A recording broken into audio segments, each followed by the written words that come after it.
वळूयात पुढच्या बातमीकडे। राज्यातील 29 महानगरपालिकांमधील महापौर पदाचं आरक्षण आज निघणार आहे। सर्वच राजकीय पक्षांची धाकधूक वाढली आहे। महापौर पद कोणत्या प्रवर्गाला मिळणार याकडे सर्वांचं लक्ष लागलंय।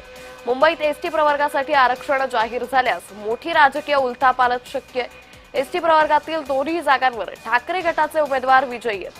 भाजप शिवसेनेकडे एसटी नगरसेवक नाहीयेत।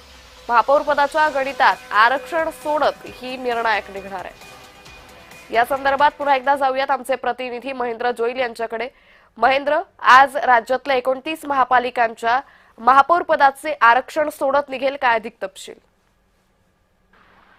आज जे ते राज्यातील 29 महानगरपालिकांच्या या सगळ्या संदर्भात आरक्षण सोडत निघणार आहे आणि मंत्रालयातही आरक्षण सोडत असणार आहे।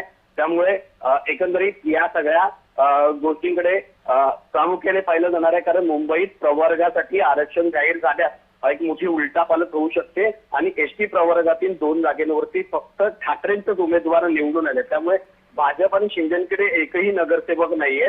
त्यामुळे महापौर पदाच्या या गणितात आरक्षण निर्णायक असणार आहे। त्यामुळे आज या आरक्षणाकडे जे ते सगळ्या राजकीय पक्षांचं लक्ष लागून राहिलेलं आहे। महेंद्र, साधारण किती वाजता ही आरक्षण सोडत निघेल? मंत्रालयात दुपारी 11 वाजता ही आरक्षण सोडत असणार आहे आणि राज्यमंत्री मेघना बोर्डीकर या आरक्षण सोडतीचं जे ते आरक्षण सोडत काढणार आहेत। निश्चित। धन्यवाद महेंद्र, आपण दिलेल्या सविस्तर माहितीसाठी।